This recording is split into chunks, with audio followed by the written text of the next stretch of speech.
2021년 새해가 밝았습니다.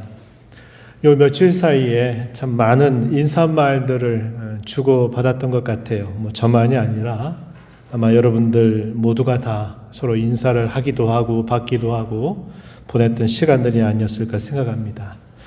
인사말의 대부분은 비슷하죠. 참 2020년 어려운 때를 우리가 보냈다. 참 힘들었다. 이런 이야기들이 늘 그 이야기 가운데 다 있습니다. 그러면서도 또 우리가 2021년 새해를 맞으면서 또 희망과 기대를 가지고 출발하자라는 이런 메시지들을 우리가 함께 다 나누었으리라 생각합니다. 저는 그런 메시지에 응답하면서 그런 말씀을 드렸어요. 참 힘겨운 때를 보낸 게 분명히 맞고 교회가 한 번도 걸어오지 못한 그 걸음을 걸어온 것도 맞고 우리가 일상적으로 생각했던 모든 것들을 또 하지 못하면서 보냈던 이 시간들도 참 맞다. 그러나 또 이런 어려움의 때를 보내보면서 많이 되돌아보는 기회가 된 것 같아서 유익했다, 감사하다라는 그런 메시지를 남겼습니다. 아무런 생각 없이 늘상 자연스럽게 생각했던 우리의 일상들이 얼마나 소중했는가를 한번 돌아보는 기회가 되기도 하고 우리가 하나님을 섬겨온다고 말해왔던 시간들이 적지 않은 시간들을 가져왔는데도 우리가 하나님을 섬긴다는 것이 과연 뭔고 교회를 이룬다고 하는 게 뭐고 또 이런저런 많은 생각들을 다시 되돌아보는 그런 시간들이 있어서 그래도 그것이 우리에게 참 유익한 시간이었다 이렇게 표현을 했습니다.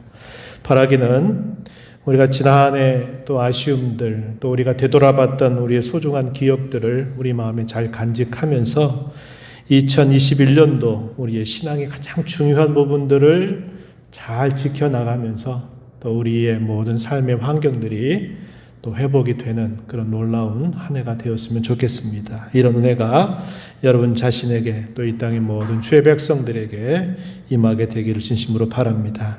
새해를 맞이해서 다시 한번 목사로서 여러분들을 축복합니다. 하나님의 은혜와 하나님의 평강이 여러분들의 삶 속에 또 여러분의 가정에 충만하시기를 다시 한번 축복합니다. 새해를 시작하면서 어떤 말씀을 나눌까 생각도 하고 기도도 하고 묵상도 했습니다. 그러던 중에 또 다시 한번 이제 성경의 초도를 또 우리가 처음부터 읽어가게 되면서 이 창세기 5장에 있는 이 말씀을 주목하게 됐습니다. 그래, 하나님과 동행하는 삶. 익숙한 것 같으면서도 참 낯설다라는 이런 느낌을 갖는 표현입니다. 또 우리가 새로운 한 해를 시작하면서 하나님과 다시 동행한다. 이게 무엇을 우리에게 뜻하는가를 다시 생각해 보면서 이 새로운 한 해를 우리가 하나님과 동행하는 삶을 살게 되기를 소망하고 또 권면하는 마음으로 이 말씀을 함께 나누겠습니다. 먼저 우리가 생각하는 이 내용은 오늘 우리가 읽은 이 창세기 5장 21절부터 24절에 간단하게 소개가 되어 있지만 또 이 말씀을 가지고 신약에 있는 말씀과 함께 연관을 해서 우리가 어떻게 하나님과 동행하는 삶을 살 것인지 또 하나님과 동행하는 그 복이 무엇인지 함께 살펴보겠습니다. 구약 성경 특별히 창세기 말씀을 읽다 보면은 인류 초기의 역사에 대한 기록들을 접하게 됩니다. 그래서 이 창세기 앞부분의 기록을 보면 족보들에 대한 이야기들이 여러 곳에서 소개가 되고 있는데요. 특별히 이 족보 가운데서 에녹이라고 하는 이름이 등장합니다. 이 이름이 한 번 등장하는 것이 아니라 이 족보 가운데 두 번이 등장이 되고 있다는 말입니다. 그래서 에녹이라고 하는 이름이 한 번, 두 번 등장하는데 서로 다른 이름이에요. 동명이인을 뜻하는 말입니다. 이 말에는 이름은 같은데 서로 다른 삶을 살았다라고 하는 것을 말해준다는 것입니다. 그래서 같은 이름을 가지고 있지만 전혀 다른 삶을, 서로 반대되는 삶을 살았던 이 에녹에 대해서 함께 살펴보겠습니다. 창세기 4장 16절부터 5장까지 쭉 내용은 이 족보에 대한 기록을 우리에게 전달해 주는데요.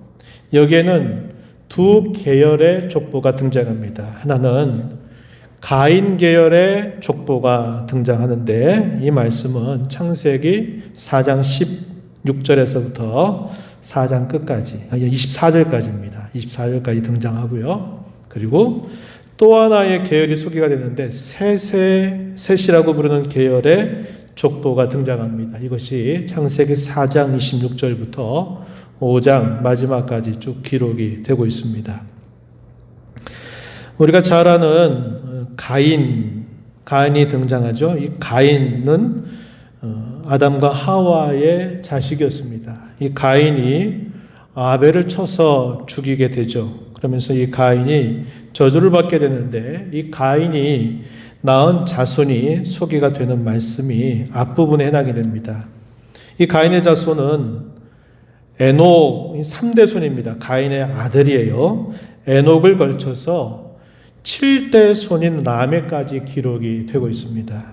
그리고 이 셋의 자손의 경우에는 역시 가인의 형제입니다. 아담과 하와의 자식이죠. 이 셋을 통해서 나는 계보가 소개가 되는데 셋의 자손은 에노스 3대 손이고요. 에녹 7대 손을 거쳐서 10대 손인 노아까지 기록이 되고 있습니다. 몇 대 손 하니까 여러분 헷갈리기 시작하는데 중요한 건 아닙니다. 제가 여러분들에게 참고로 알려드리는 거예요. 두 계보가 보여준 건 뭐냐면 한 계보는 하나님을 섬기지 않고 하나님을 떠나서 하나님을 멀리하는 계보가 하나고 또 하나의 계보는 하나님을 경건하게 섬기는 계보가 하나입니다.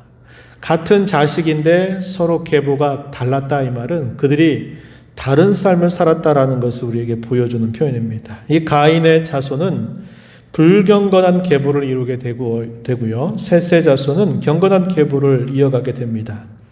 여기서 우리가 특별하게 생각이 되는 부분은 이 에녹이라고 하는 사람 그리고 라멕이라고 하는 사람이 양쪽의 계보에서 등장하고 있다는 사실입니다. 물론 아까 이야기했듯이 동명이인입니다. 이름은 같은데 전혀 다른 삶을 살아가는 사람들이 소개가 되고 있다는 거예요. 이 에녹이라고 하는 이름의 뜻은 뭐냐면 시작한다라는 뜻을 가지고 있습니다. 시작하는 사람 그런 뜻을 가지고 있고 라멕이라고 하는 이름 역시 2번 등장하는데 이 이름의 뜻은 정복자라는 뜻을 가집니다. 우리는 여기서 같은 이름을 가지고 있지만 서로 계보가 다른 데 속해 있고 삶이 다르다는 것을 확인하게 됩니다. 이들 두 사람 중에서 우리는 에녹을 주목해 보려고 합니다. 이 에녹은 가인의 아들로 표현이 됩니다. 가인 자손에서는 가인의 바로 아들이니까 바로 아담으로부터 보면은 3대 손에 해당됩니다. 이 가인의 아들이 에녹이었는데 가인은 그 아들 에녹의 이름을 따라서 그가 성을 쌓고 그 성의 이름을 에녹성이라고 이름을 짓게 됩니다. 이 에녹성은 가인이 자신에게 임하게 된 저주를 덜기 위해서 세운 도시, 바로 그것이 에녹성이라고 하는 도시입니다. 창세기 4장 17절 말씀에 가서 보면은 그런 표현이 나타납니다. 아내와 동침함에 그가 임신하여 에녹을 낳은지라 가인이 성을 쌓고 그의 아들의 이름으로 성을 이름하여 에녹이라 하였다. 이렇게 표현되어 있습니다. 에녹성을 짓게 된 이유는 하나님께서 내신 저주와 두려움을 방비하기 위해서 이 성을 쌓았습니다. 성을 쌓는 것은 단순히 그냥 우리가 생각에 그냥 돌 가지고 흙 가지고 쌓으면 된다 이렇게 여길 수 있는 게 아닙니다. 성을 쌓는다 이 말은 다른 사람들로부터의 침입을 막기 위해서 단단하고 튼튼하게 성을 쌓는 겁니다. 여기에는 여러 가지 기술들, 지혜가 집약이 되어야만 이 성을 쌓을 수 있는 겁니다. 그런데 이렇게 성을 쌓게 됨으로써 결과적으로는 어떻게 됐느냐? 하나님으로부터 더욱 멀어지게 되는 원인이 되고 말았다고 하는 겁니다. 에녹에게서 자식들이 계속 이어지는데 창세기 4장 18절 말씀에 보면요. 에녹에게서 이랏, 무후야엘, 무드사엘, 라멕으로 이어지게 됩니다. 특히 이 마지막에 소개되고 있는 라멕에 대해서는 자세하게 기록을 남겨주는데요. 이 라멕의 자식들로부터 문화가 급속하게 발전을 하게 됩니다. 이에 대한 기록을 우리가 살펴볼 수 있는데 창세기 4장 20절로부터 22절 말씀에 보면은 이런 말씀이 주어집니다. 한번 눈으로 보시죠. 이 람에게 자식 가운데 야발이라고 하는 자식, 그는 장막에 거주하면서 가축을 치는 자의 조상이 되었다. 이렇게 소개합니다. 21절 가면 그 아우의 이름이 유발이다 소개하는데, 이 유발은 수금과 퉁소를 잡는 모든 자의 조상이 되었다. 이렇게 소개합니다. 두발가인이 있어요. 이복 형제인데요. 이 두발가인의 경우는 구리와 쇠로 여러 가지 기구를 만드는 자라고 소개가 되어 있습니다. 여기 보면 야발, 유발, 두발, 가인, 람에게 자식들로 소개가 되는데 가축을 치는 자의 조상, 그리고 수금과 퉁소를 잡는 모든 자의 조상, 구리와 쇠로 여러 가지 기구를 만드는 자의 조상이 되었다. 이렇게 소개합니다. 가축을 치는 일이라든지 악기를 제조해서 가물을 시작하게 하는 조상이 되기도 했고, 또 도구들을 사용해서 그 도구를 가지고서 여러 가지 기구를 만들어서 여러 가지 편의적인 도구들을 만드는 조상이 되었다. 이렇게 소개를 해줍니다. 이것은 다르게 말하면 에녹이라고 하는 성을 단단하게 쌓아놓고 그 성 안에서 가물을 즐기고 가축을 치고 또 그곳에서 도구들을 사용하면서 많은 문화적인 발전을 이루게 되었다라는 것을 이야기해주고 있는 표현입니다. 그런데 이러한 문화라고 하는 것이 안타깝게도 하나님을 잘 섬기는 도구가 된 게 아니고 하나님으로부터 자신들을 멀리하게 만들고 또 자신들을 숨기고 감추기 위한 도구가 되어버렸다고 하는 것입니다. 오늘날 우리가 문화라고 하는 것을 접하면서 살아가죠. 우리가 살고 있는 이런 세상 속에서도 문화가 참 다양합니다. 이 문화에는 좋은 의미도 있지만 우리가 신앙으로 봤을 때는 또 우리에게 대단히 부정적인 면도 있다는 거죠. 문화에 깊이 빠져들게 되면은 자연스럽게 하나님에 대해서 멀어지게 되는 결과가 나타납니다. 가인이 성을 쌓게 된 것도 그가 자신이 범한 죄에 대하여 하나님 앞에 참으로 회개하고 하나님을 의지하고 하나님을 경배하는 일들을 했더라면 굳이 이렇게 성을 쌓을 필요가 없었을런지 몰라요. 근데 성을 쌓았다는 얘기는 자기가 사람을 죽인 것처럼 또 다른 사람이, 물론 같은 이제 가까운 친족들이겠지만 자기를 언제나 죽일 수 있다라고 하는 두려움이 있기 때문에 그 두려움을 내가 막기 위해서 이런 성을 쌓게 된 겁니다. 그리고 사람들이 악기를 만들고 가물을 즐기기 시작하고 또 목축 생활을 시작하고 도구들을 만들기 시작하면서 자신들이 스스로 살아갈 수 있는 힘을 길러가기 시작한 겁니다. 그러다 보니까 하나님을 굳이 찾을 필요가 없어진 거예요. 자기들의 지혜와 자기들의 힘과 자기들이 가지고 있는 그런 여러 성과들로 자신들을 얼마든지 보호할 수 있었고 또 자신들을 그 안에서 즐기면서 살 수 있는 토대를 마련하게 되었다고 하는 겁니다. 이러한 일들이 결국 이 가인의 계열에서 시작이 되었다라는 것을 이야기해 주죠. 람에게 경우는 그들의 조상이었던 이 가인보다도 더 악한 일을 많이 행했다고 자기 스스로 자기의 죄악에 대해서 자백하는 표현도 나타납니다. 창세기 4장 23절, 24절 말씀에 보면은 람에게 아내들을 향해서 이렇게 말합니다. 내 목소리를 들으라. 람에게 아내들이여 내 말을 들으라.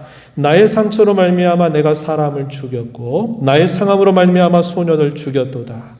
가인을 위하여는 벌이 7배일진데 라멕을 위하여는 벌이 77배 일이로다. 이렇게 말합니다. 자기가 분명히 범한 죄에 대해서 스스로 다 자백하는 거예요. 우리의 조상 가인이 이런 정도 죄를 지었지만 나는 그에 비해서 더 큰 죄악을 나는 많이 지었다. 내가 받을 번도 우리 조상 가인이 받는 벌보다도 훨씬 더 크다라는 사실을 그가 스스로 자백을 하고 있다는 겁니다. 이것이 가인 계열에서 시작이 됐던 에녹이라고 하는 사람, 그리고 뒤에 가서 라멕이라고 하는 사람 속에서 이것이 등장하게 돼요.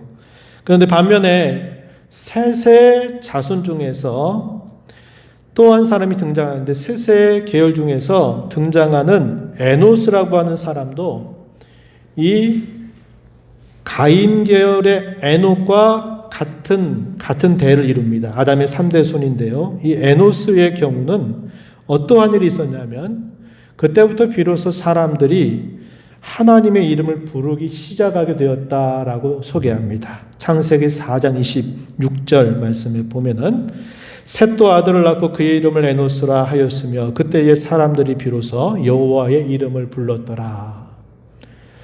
아담의 자식 중에 가인은 살인을 하게 되면서 하나님을 멀리하는 자들의 조상이 되었고, 아담의 자식 중에서 셋이라고 하는 아들을 통해서 난 후손들은 하나님의 이름을 부르면서 예배하는 자들로 그 계보를 이어가게 되었다고 소개를 해주는데, 가인 계열에 속해 있었던 에녹, 그와 동일한 대수가 바로 에노스인데, 이 에노스는 사람들로 하여금 그들이 하나님의 이름을 불렀다, 이 말은 공적으로 하나님을 예배하기 시작하게 했다라고 이야기를 해주는 겁니다. 그래서 여기서 비교해 보면 가인 계열의 이 에녹과 셋 계열의 에노스, 서로 전혀 다른 삶을 살았다는 것을 보여주죠. 이제 좀 시간이 흘러갑니다. 셋의 자손 중에서 오늘 우리가 살피는 에녹이 등장하는데, 셋이 에노스를 낳으면서 비로소 공적 예배가 시작되고, 이 에노스 이후에 이어지는 자손들이 게난, 마할랄렐, 야렛으로 계보가 이어지게 됩니다. 이 야렛을 통해서 에녹이 출생하는데요. 이게 창세기 5장 18절, 우리가 읽은 본문 조금 앞에 등장합니다. 그는 셋의 계보를 따르는 아담으로부터 시작하면 7대 손에 해당되는 사람이에요.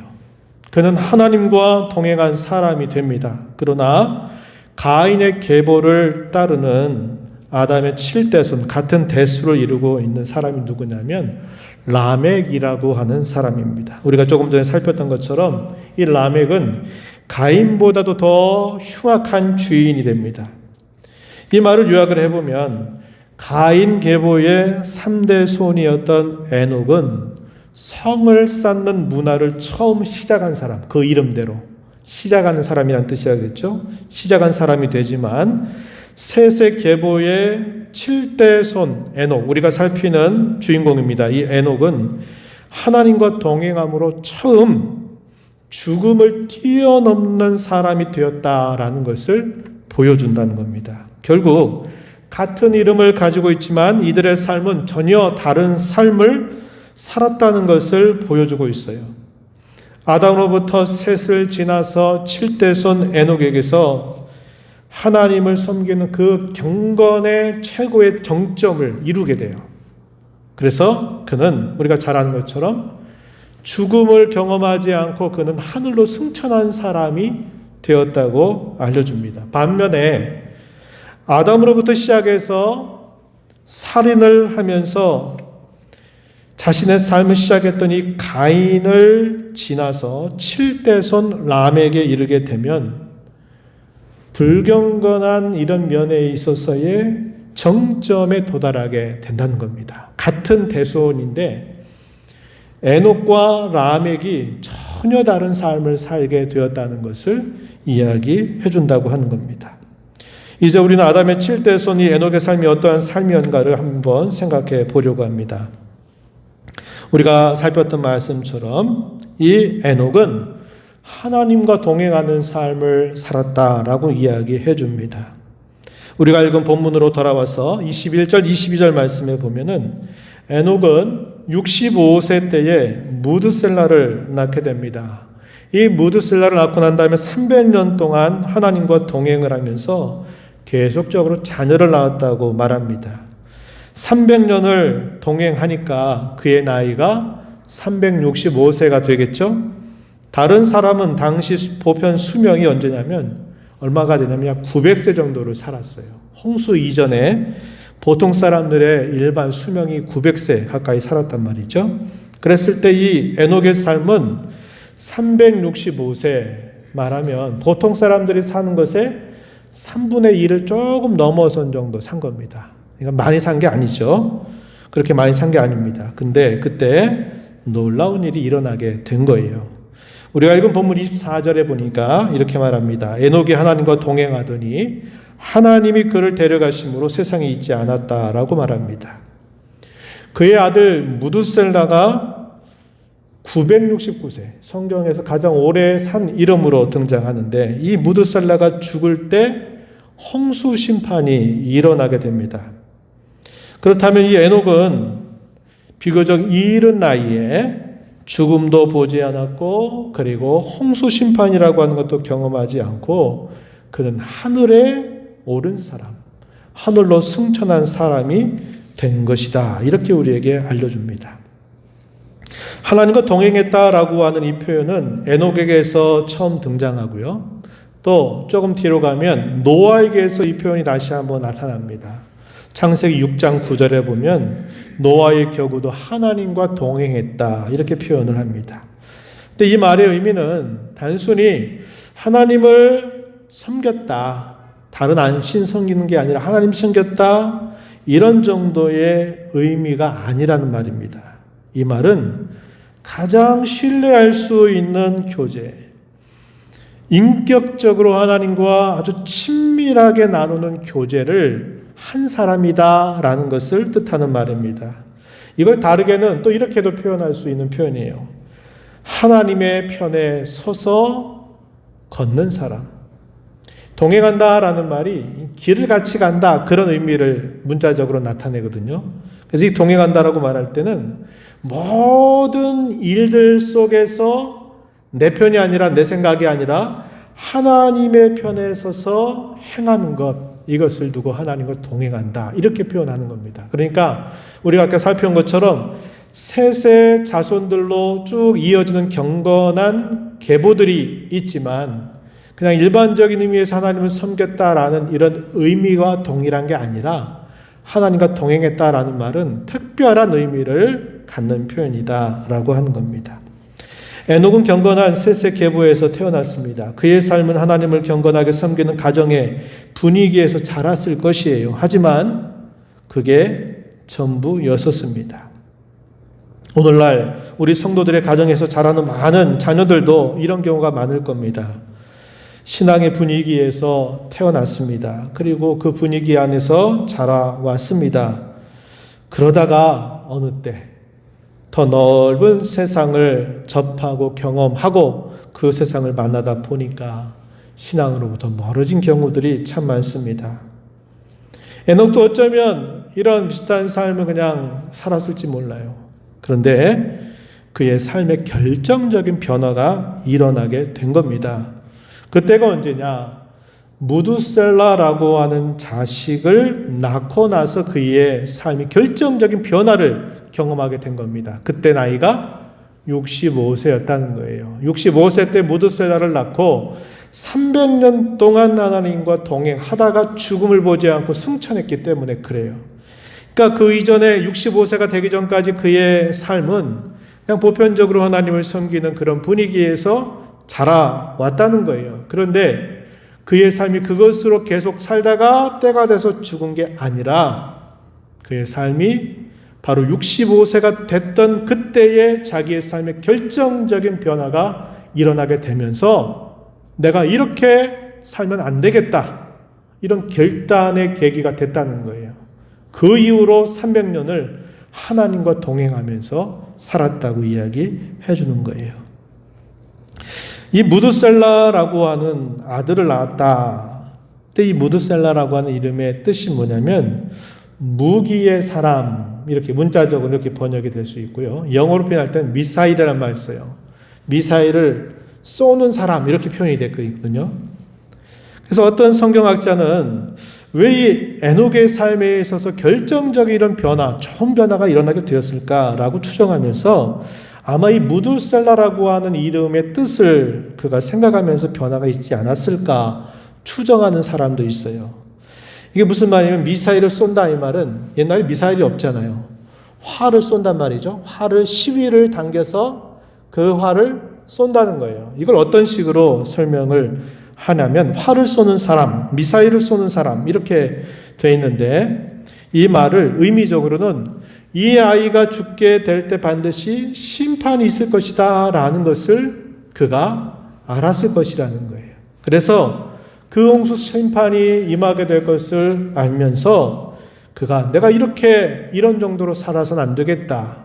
이런 변화의 계기로 삼았을 것이다. 이렇게 추정을 하는 성경학자도 있습니다. 그런데 그것이 과연 사실인지에 대해서는 우리가 장담할 수가 없어요.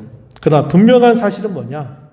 그가 무두셀라라고 하는 아들을 낳고 난 이후에 그의 삶은 이전과 이전으로 확연하게 달라지게 되었다라고 하는 것입니다. 내 삶은 그때 이전의 삶을 말하지 마세요. 난 그거 기억하고 싶지 않아요. 내 삶은 그 이후의 삶을 좀 두고 말해주세요. 나는 그 삶을 진짜 삶이라고 생각합니다. 라고 말하고 싶어졌다는 거예요. 중요한 변화의 계기가 그때 있었다는 것을 알게 됩니다. 근데 그 계기가 외부적으로부터 주어지게 된 것인지 아니면 자기가 어떤 일을 통해서 결단을 했는지 그거는 확실하지가 않아요. 근데 중요한 것은 변화의 계기가 되었다라고 하는 것입니다. 성경이 에녹은 성경 역사에 등장하는 죽음을 경험하지 않고 하늘에 올라간 몇 사람 소수에 속합니다.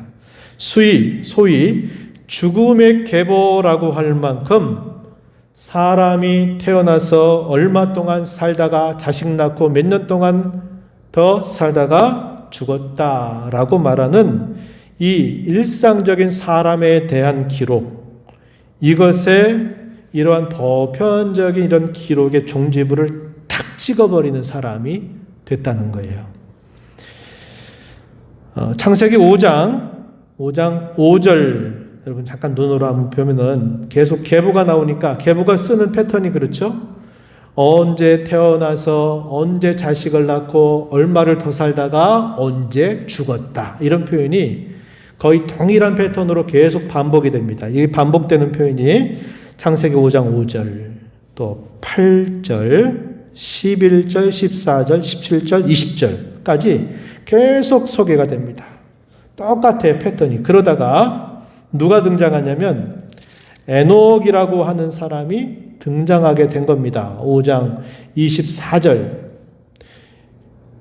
보면은 에녹이 하나님과 동행하더니 하나님이 그를 데려가심으로 세상에 있지 아니하였더라 이렇게 표현돼서 에녹은 죽음에 대한 기록이 빠져버리게 됩니다. 그리고 에녹이 지나고 난 다음에 이어지는 표현 27절 5장 27절 가서 보면 에녹의 자식이었던 무두셀라가 969세를 살고 죽었다 27절에 기록이 되죠.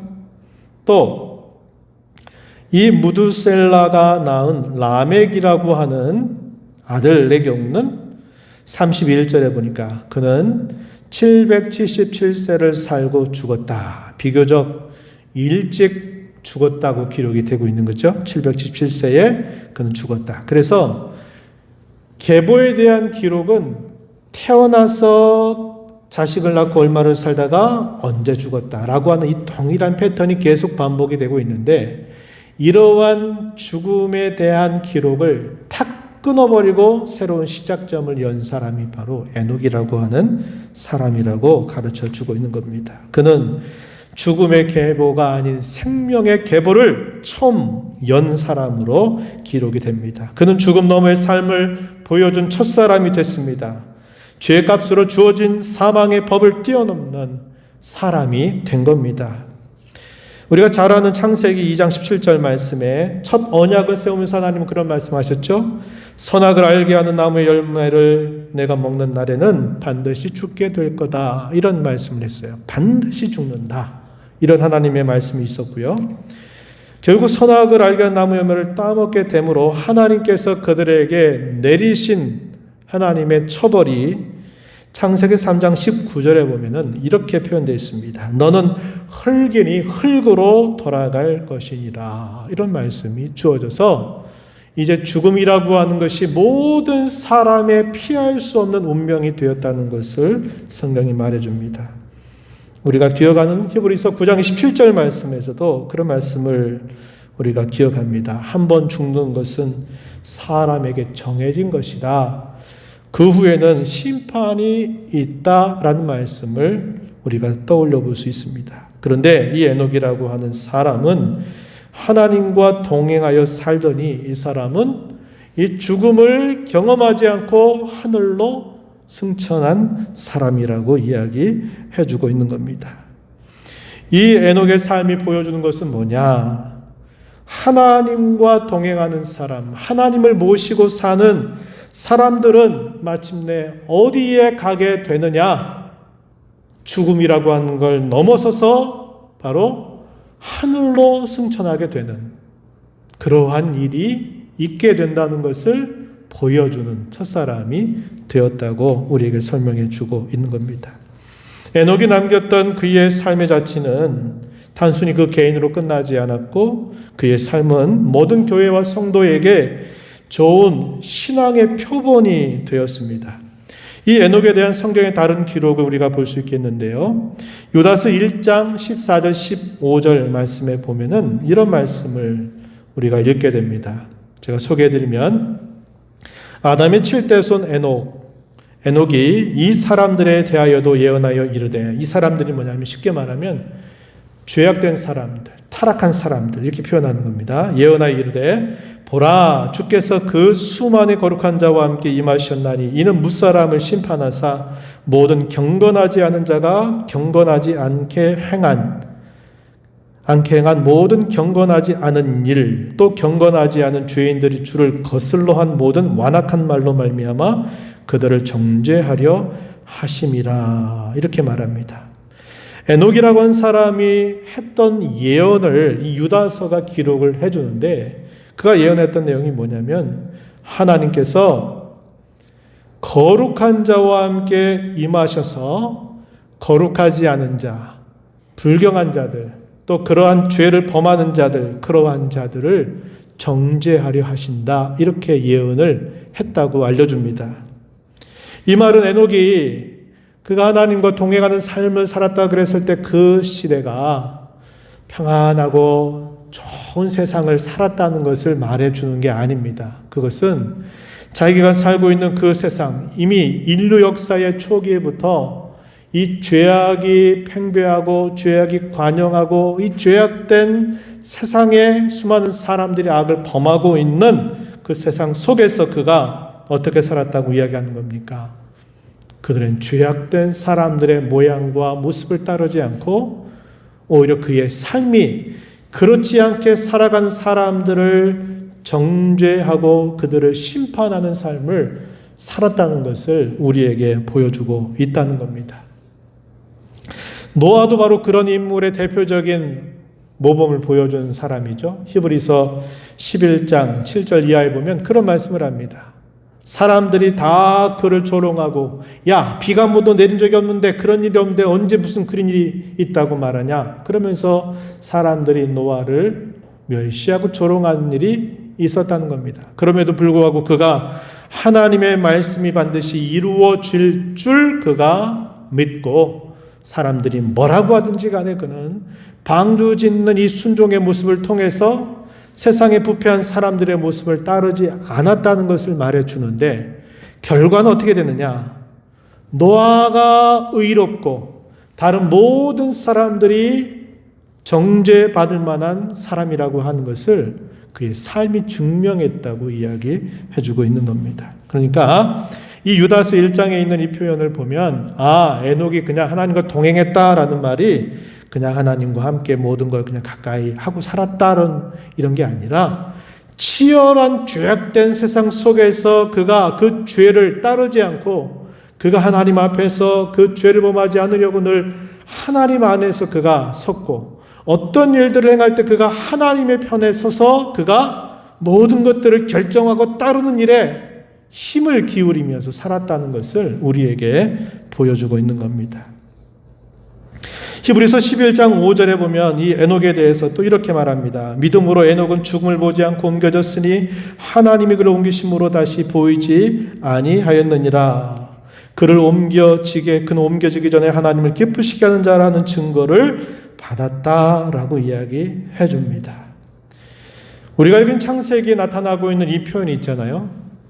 하나님과 동행했다라는 말을 헬라어를 사용하는 이 신약 성경에 오면은 이 말을 어떻게 번역을 하냐면 하나님을 기쁘시게 했다라는 말과 같은 말이에요. 그러니까 하나님과 동행했다라는 말은 하나님을 기쁘시게 했다라는 말과 같은 뜻을 담고 있는 말이라고 하는 겁니다. 그래서 히브리서 11장 5절에서는 뭐라고 표현하냐면 그의 삶, 적어도 그가 300년 동안 하나님과 각별하게 그와 하나님과 동행하는 삶을 살았던 때 그는 하나님을 기쁘시게 하는 자라고 하는 증거를 받았다는 거예요. 그것은 자기가 스스로 그렇게 말하는 게 아니라 그의 삶을 두고 다른 사람들이 보고 특별히 하나님께서 그를 보시면서 그는 너는 나를 참으로 기쁘게 하는 자다. 내가 증언한다 라고 하는 이런 말을 받았다고 이야기해 주고 있는 겁니다. 이러한 에녹의 신학에 대해서 이야기하고 나서 히브리서를 기록한 사도는 그의 신앙에 대하여 이렇게 말하기도 했습니다. 6절입니다. 히브리서 11장 6절에 보면 믿음이 없이는 하나님을 기쁘시게 하지 못한다. 이 말은 믿음이 없이는 하나님과 동행할 수 없다 이 말이죠. 하나님께 나아가는 자는 반드시 그가 계신 것을 또한 그가 자기를 찾는 자들에게 상 주시는 이심을 이 상 주신다 이 말은 보답하신다 이 말입니다. 보답하시는 분이라는 사실을 믿어야 한다 이렇게 이야기를 해줍니다. 하나님과 동행하는 그 믿음의 성격은 하나님은 언제나 살아계시다. 아무리 세상이 죄로 관영하고 부패하고 타락한 세상 속에서라도 하나님은 살아계시다라는 것을 믿고 그 하나님을 편에 서서 따라가는 사람. 그리고 하나님 앞에 무엇인가를 언제나 믿음을 가지고 구하게 될 때 하나님은 그것을 언제든지 들어주시고 보답해 주시는 분이라고 하는 사실을 믿는 이러한 신앙이야말로 하나님을 기쁘시게 하는 신앙이고 하나님과 동행하는 신앙이다라는 것을 우리에게 가르쳐 주고 있습니다. 하나님과 동행하는 것은 반드시 그 결과가 에녹이 보여준 것처럼 죽음 너머의 영원한 삶 우리에게 보여주는 그 결과 때문만이 아니라 하나님과 동행하는 삶 그 자체가 우리에게 기쁨을 준다는 것을 우리는 잊지 말아야 합니다. 하나님과 동행하는 삶은 우리에게 행복을 주는 것이에요. 그 결과만 우리에게 좋은 게 아니라 하나님과 모든 것들을 동행하면서 그분의 편에 서서 그분의 결정을 따르고 그분의 뜻을 따르고 자신에게 어떠한 일들이 닥쳐도 그 일들 속에서 하나님의 편에 굳게 서는 그 삶은 그 자체가 행복한 삶이고 그 자체가 기쁨이 충만한 삶이 된다는 것을 성경은 우리에게 말해줍니다. 오늘 이 말씀을 기억하면서 새해를 저와 여러분이 시작하면서 이런 마음을 좀 가지면 좋겠습니다. 저와 여러분은 다른 사람보다 더 많은 것을 가졌다는 것을 잊지 말자는 거예요. 새해를 맞는 저와 여러분 모두의 간절한 바람 중에 하나는 이 코로나를 극복하고 우리 일상적인 삶이 회복되고 다시 우리의 삶이 도약하는 것일 겁니다. 이런 우리 모두의 기대와 바람이 잘 이루어지기를 바라는 마음 저 또한 간절합니다. 하지만 저와 여러분이 알고 있듯이 미래는 우리의 것이 아니에요. 미래에 대한 기대와 불안은 항상 있습니다. 그 미래는 하나님의 시간이고 하나님의 때입니다. 새해를 시작하면서 기대도 있고 불안도 있어요. 우리 성도에게 주어진 것이 다른 사람들보다 훨씬 많다는 것을 우리는 꼭 잊지 말아야 합니다. 우리가 받은 게 뭘까요? 사람들은 미래가 어떻게 될지 몰라요. 기대도 걸고 있어요. 좋아지겠지, 좋아질 거야. 이런 기대를 갖고 또 이게 계속되면 어떡하지? 난 어떻게 살아가지? 이런 불안도 있단 말이에요. 그렇지만 기대를 갖는 거예요. 왜? 새해니까 기회를 갖고 하는 거예요. 그러나 저와 여러분, 하나님을 아빠로, 아버지로 모시고 살아가는 저와 여러분은 어떤 사람들입니까? 미래가 내 것은 아니에요. 그러나 하나님의 것이라는 것을 우리가 알고 있고, 하나님은 우리를 향해서 그분의 분명한 약속을 주고 계시다는 것을 우리는 믿고 하루하루를 살아가고 있다는 거예요. 저와 여러분이 받은 이 구원은 흔들리지 않는 구원입니다. 확실합니다. 또 우리에게 하나님은 약속하셨어요. 모든 것을 합력하여 내가 선을 이룬다라고 우리에게 약속을 하셨어요. 그분은 우리를 인도하실 것이라고 약속하셨어요. 내가 죽을 때까지 너를 인도할 거라고 주님 우리에게 약속을 하셨어요. 이렇게 우리는 받은 것이 많아요.